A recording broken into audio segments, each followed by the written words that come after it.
क्या हार्दिक पांड्या अभी इस काबिल नहीं है कि उन्हें मुंबई जैसी मजबूत टीम की कैप्टेंसी दी जानी चाहिए थी? क्योंकि मुंबई इंडियंस का ये रिकॉर्ड है कि अब इससे पहले 18 मरतबा मुंबई इंडियंस ने 200 प्लस स्कोर किया और उसमें एक में भी उसे हार का सामना नहीं करना पड़ा था।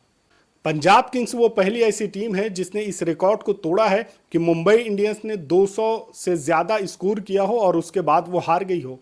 18 मैचेस में से एक मैच में भी उसे हार का सामना नहीं करना पड़ा था। ये पूरा क्रेडिट जाता है श्रेयस अय्यर को, जिन्होंने 87 रनों की जबरदस्त पारी खेली थी और उसमें 8 छक्के लगाए और 8 छक्कों में से 4 छक्के 19वें ओवर में आए, जिसमें अश्विनी कुमार को गेंदबाजी करने के लिए दिया गया, जहां पर मुंबई इंडियंस के बड़े गेंदबाज गेंदबाजी करते हैं। 19वां ओवर T20 में सबसे इंपॉर्टेंट होता है। अब आपके पास ट्रेन बोल्ट मौजूद थे, आपके पास जसप्रीत बुमराह मौजूद थे, लेकिन उसके बावजूद भी 19वां ओवर आपको अश्विनी कुमार जैसे यंग खिलाड़ी से कराना पड़ रहा है। तो आप अंदाजा लगा लीजिए कि आज इस मैच में किस तरह की कैप्टनसी की गई कि आपके बड़े गेंदबाज, आपके चतुर चालाक एक्सपीरियंस गेंदबाज के आप ओवर नहीं बचा पाए। T20 की कैप्टनसी में जो ये एक चालाकी और एक क्लेवर होता है, कैप्टन 1 या 2 ओवर अपने बड़े गेंदबाज का बचा कर रखते हैं, सिचुएशन चाहे जो भी हो जाए। ज्यादातर मैचेस में आपने देखा होगा कि उनके पूरे स्टाफ इन्वॉल्व रहे। इतनी अच्छी जबरदस्त गेंदबाजी रहने के बावजूद भी बार बार डायरेक्शन दिए जा रहे थे। हेड कोच हो, बॉलिंग कोच हो, बैटिंग कोच हो या फिर डग आउट में बैठे रोहित शर्मा हो, सबकी तरफ से बार बार वहां पर फील्ड में जाकर, फील्ड के बाहर जाकर खिलाड़ियों को समझाना, बार बार डायरेक्शन देना कैप्टन को कि यहां पर इस फील्डर को यहां लगाइए, इसके बाद इसको गेंदबाजी करानी है, इस फील्डर को यहां रखना, उस फील्डर को वहां रखना है। जब सारी चीजें आप बाहर से ही कर रहे हैं तो फिर वहां पर कैप्टन का क्या रोल है? और अगर ये तमाम चीजें, ये गाइडेंस, ये डायरेक्शन बाहर से इतने ज्यादा देने पड़ रहे हैं, तो इसका मतलब ये है कि आपका कैप्टन आपकी टीम को पूरी तरह से समझने में नाकाम है, या फिर अपोजिशन को समझने में नाकाम है, या फिर उस टीम को लीड करने में वो पूरी तरह से कामयाब नहीं है। जबकि आपने पंजाब किंग्स को देख लीजिए, आरसीबी को देख लीजिए, चेन्नई सुपर किंग्स को देख लीजिए, इस तरह की जितनी भी टीमें आप वहां पर ज्यादातर रोल देखेंगे तो कैप्टन का फील्ड में पूरी तरह से कैप्टन संभालता है। एक आध डायरेक्शन कहीं पे ऐसा लगता है तो वहां पर आकर दिए जा रहे थे। लेकिन मुंबई इंडियंस के आपने ज्यादातर मैचेस में यही देखा होगा कि कैप्टन को बार बार डायरेक्शन भेजा गया है कि यहां पर आपको ये करना है, यहां पर ये करिए। कभी तो पर्ची दी गई, कभी इशारे से बार बार बताया जा रहा है, कभी बॉलर चेंज करने के लिए बताया जा रहा है, कभी फील्डर को भी चेंज करने के लिए बताया जा रहा है कि इस फील्डर को यहां रखिए, इसको यहां रखिए। तो ये तमाम चीजें अगर कैप्टन नहीं कर पा रहा है तो जाहिर सी बात है उस पर सवालिया निशान उठेंगे। मैच का रिजल्ट जो भी हो, 200 से ज्यादा का स्कोर करते हैं, वहां पर आपके पास शुरुआत में पंजाब की विकेटें आप ले चुके थे, लेकिन उसके बावजूद भी वो मैच आपके हाथ से निकल जाता है और ऐसा लग ही नहीं रहा था कि श्रेयस अय्यर आज किसी भी गेंदबाज के दबाव में आने वाले हैं।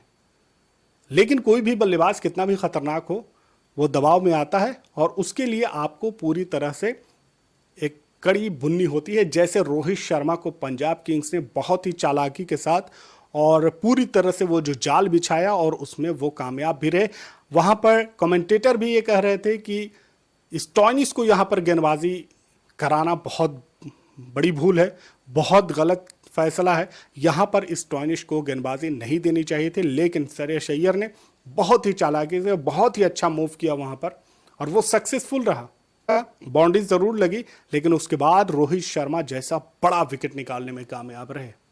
तो रन आप जरूर दे रहे हैं लेकिन एक बड़ा विकेट ले रहे हैं।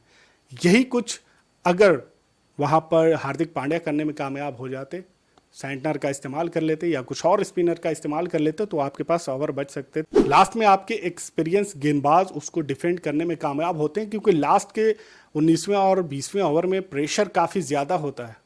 निहाल वडेरा भी आउट हो चुके थे तो वो एक दबाव वहां पर था।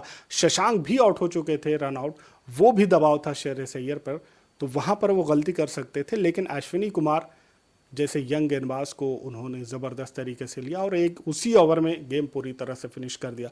हार्दिक पांड्या की कैप्टनसी की अगर बात करें तो ये उनका दूसरा सीजन था। पहले सीजन में बुरी तरह से मुंबई इंडियंस फ्लॉप रही थी। रोहित शर्मा को हटाने के बाद जब हार्दिक पांड्या को कैप्टन बनाया जाता है तो पूरी तरह से फैन फॉलोइंग वहां से उनकी खत्म हो जाती है। मुंबई इंडियंस की फैन फॉलोइंग पूरी तरह से वहां पर क्रैश हो जाती है और हार्दिक पांड्या के खिलाफ लोग जमकर बोलते हैं। हार्दिक पांड्या की गलती हो ना हो वो एक अलग चीज है, लेकिन लोग इस बात को पसंद नहीं कर पा रहे थे कि रोहित शर्मा के रहते हुए और इतनी जल्दी, जबकि रोहित शर्मा अच्छे फॉर्म में थे, तो उनको हटाकर हार्दिक पांड्या को कैप्टन बनाया गया। तो पहला सीजन तो इनका पूरी तरह से खराब था, लेकिन दूसरे सीजन की जब शुरुआत होती है तो ये सीजन भी उनका बहुत ही खराब हो रहा था। 5 शुरुआती मैचेस में से सिर्फ 1 मैच जीतने में कामयाब हुई थी मुंबई इंडियंस।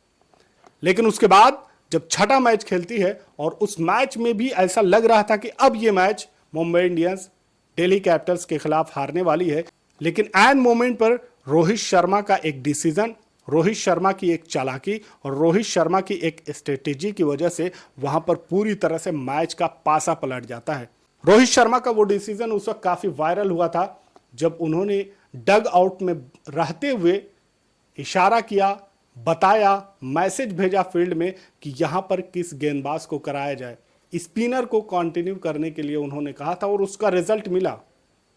कर्ण शर्मा को जबरदस्त वहां पर गेंदबाजी की और उन्हीं की वजह से लास्ट ओवरों में धड़ाधड़ विकेट गिरे, जिसकी वजह से दिल्ली कैपिटल्स, जो अभी तक एक भी मैच नहीं हारी थी, मुंबई इंडियंस के खिलाफ हार गई। इस दौरान अंपायर के कई ऐसे डिसीजन थे जो मुंबई इंडियंस के फेवर में जा रहे थे और उसको लेकर काफी कंट्रोवर्सी भी हुई कि मुंबई इंडियंस के फेवर में आखिर अंपायर के इतने डिसीजन क्यों जाते हैं। क्या मुंबई इंडियंस अंपायर के पर अपना इम्पैक्ट छोड़ने में कामयाब हो जाती है? तो ये तमाम चीज कंट्रोवर्सी पूरी तरह से आ रही थी कि यहाँ पे मैच फिक्सिंग है, चीटिंग है, सब कुछ है। अब इसमें रोहित शर्मा का वो रिव्यू, जब टाइम खत्म होने के बाद वो रिव्यू लेते हैं और उसके बाद वो नॉट आउट करार दिए जाते हैं। इसके अलावा मुंबई के खिलाफ खेलते हुए सनराइजर्स हैदराबाद की तरफ से ईशान किशन का जो कंट्रोवर्शियल आउट होना हो, उसमें तो लोग क्लियरली बोल रहे थे कि यहाँ पर मैच फिक्सिंग चल रही है। इसके अलावा रिकल्टन का आउट होना हो, और इसके अलावा बहुत सारे ऐसे डिसीजन जिस पे लोगों को काफ़ी सवाल थे और इतनी बड़ी टेक्नोलॉजी होने के बावजूद भी वहाँ पर लोग सेटिस्फाइड नहीं हो पा रहे थे कि आखिर अंपायर के इतने सारे डिसीजन मुंबई के फेवर में ही क्यों जाते हैं। लेकिन इन तमाम के बावजूद, 7 मैच जीतने के बावजूद, मुंबई इंडियंस प्लेऑफ में जगह बनाने में कामयाब होती है और सबको ये लग रहा था कि रोहित शर्मा, सूर्य कुमार यादव, तिलक वर्मा, हार्दिक पांड्या, नमन धीर, ये ज़बरदस्त बल्लेबाजी, बैटिंग ऑर्डर और उसके अलावा ट्रेंट बोल्ट, जसप्रीत बुमराह, इनके रहते हुए मुंबई इंडियंस को हराना पंजाब किंग्स के लिए काफ़ी मुश्किल होगा, क्योंकि पंजाब किंग्स आरसीबी से खेलते हुए सिर्फ 101 रन पर ऑल आउट हो गई थी। अब आप अंदाज़ा लगाएं कि वो टीम जो आरसीबी के खिलाफ 101 रन पर ऑल आउट हो जाती है, मुंबई इंडियंस के खिलाफ वो 203 का टारगेट आसानी के साथ चेस कर लेती है और वो भी 19वें ओवर में। अब आप इससे अंदाज़ा लगा सकते हैं कि वहां पर किस तरह की कैप्टनसी हो रही होगी, क्योंकि जसप्रीत बुमराह 4 ओवर में 40 रन खर्च करते हैं। जसप्रीत बुमराह के पहले ही ओवर में लगातार छक्के लगते हैं और काफी महंगा ओवर साबित होता है। इस मैच में पंजाब किंग्स की शुरुआत उतनी अच्छी नहीं रही थी। शुरुआत में 2 विकेट गिर गए थे और मुंबई इंडियंस को वही चाहिए थे और उसके बाद वहां से मैच पूरी तरह से पलट सकता था। लेकिन श्रेयस अय्यर की जबरदस्त बल्लेबाजी, निहाल वडेरा और श्रेयस अय्यर की वो जबरदस्त पार्टनरशिप, जिसकी वजह से मुंबई इंडियंस के गेंदबाजों के पास उनका कोई जवाब नहीं था।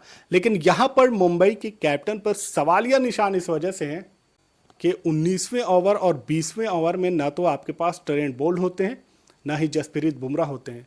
मैच की कोई भी सिचुएशन हो T20 में तो आप अपने बड़े गेंदबाज का ओवर बचा कर ही रखते हैं। लेकिन हार्दिक पांड्या से यह गलती हुई, जहां पर यह बताया जा रहा था कि आपके फास्टर गेंदबाज पूरी तरह से पिट रहे हैं, वहां पर विकेट नहीं मिल रहा है, आपके पास एक स्पिनर है, बड़ा स्पिनर है, आप उसका इस्तेमाल कर लें।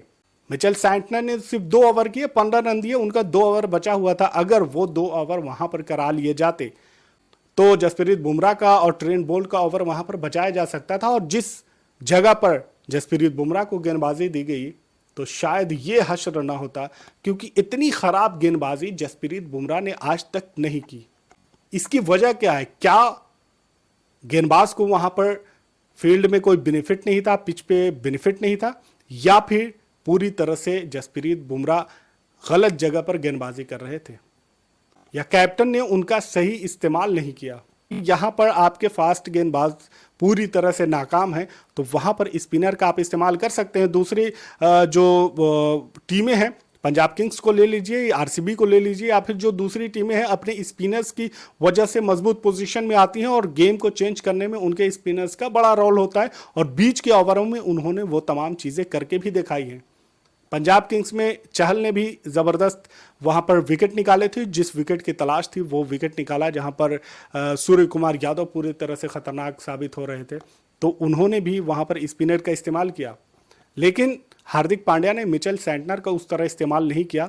अगर वो करते तो आखिरी ओवर में जहाँ पर 20 से ज़्यादा रन चाहिए थे, 19वें ओवर में जब अश्विनी कुमार आते हैं, पहली गेंद पे 6 रन, दूसरी गेंद फ्री हिट हो जाती है, उस पर भी 6 रन लगता है, चौथी गेंद पर फिर एक छक्का लगता है, और छठी गेंद पर एक और ज़बरदस्त छक्का लगता है, और फौरन पंजाब किंग्स फाइनल में पहुंच जाती है।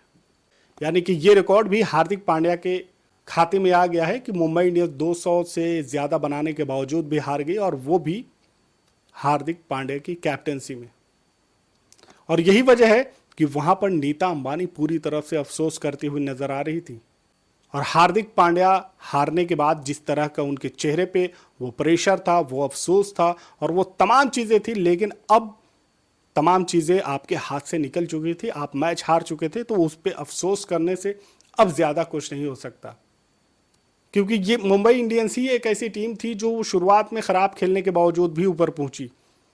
ऊपर की जो 3 टीमें थी, पंजाब, गुजरात, बेंगलुरु, ये तमाम टीमें ऐसी थी जो शुरुआत से ही अच्छा खेल रही थी, और सबको ये था कि ये प्लेऑफ में पहुंचेंगी। इसके अलावा लखनऊ और दिल्ली कैपिटल्स ऐसी टीम मानी जा रही थी जो प्लेऑफ में पहुंचने में कामयाब हो गई, लेकिन मुंबई इंडियंस ने उन दोनों को पछाड़ा और उन नीचे से पूरी तरह से अचानक जगह बनाते हुए प्लेऑफ में पहुंची थी। तो ये हार्दिक पांड्या का ये पूरा सफ़र रहा है, जो 2 सीज़न रहा है, तो उनकी captaincy as a Mumbai team के लिए उतनी अच्छी नहीं रही है। क्या इस पे टीम को फिर से विचार करना पड़ेगा कि क्या जो कैप्टन को चेंज करने का जो डिसीजन था उन्होंने पहले ही कर लिया? क्या एक 2 सीज़न और हार्दिक पांड्या को रोका जा सकता था और रोहित शर्मा को कैप्टनसी दी जा सकती थी? क्या उसकी वजह से भी वो जो क्लैशेस चल रहे थे उसकी वजह से भी यहाँ पर नुकसान हुआ है? और रोहित शर्मा जैसा खिलाड़ी जब इम्पैक्ट प्लेयर के तौर पे इस्तेमाल हो रहा है, वो डग आउट में बैठ रहा है, तो ये भी एक बड़ी चीज़ है। अगर वो फील्ड में रहे और कप्तान वहाँ पर मिलकर एक्सपीरियंस शेयर करें तो उससे ज़्यादा बेनिफिट हो सकता है, लेकिन वो चीज़ यहाँ पर देखने को नहीं मिली। पूरे मामले पर आपकी क्या राय है कमेंट में ज़रूर बताएं। चैनल पर नए हैं तो इसे सब्सक्राइब कर लें। मिलते हैं अगले वीडियो में, तब तक के लिए आप अपना ख्याल रखें। Thanks for watching.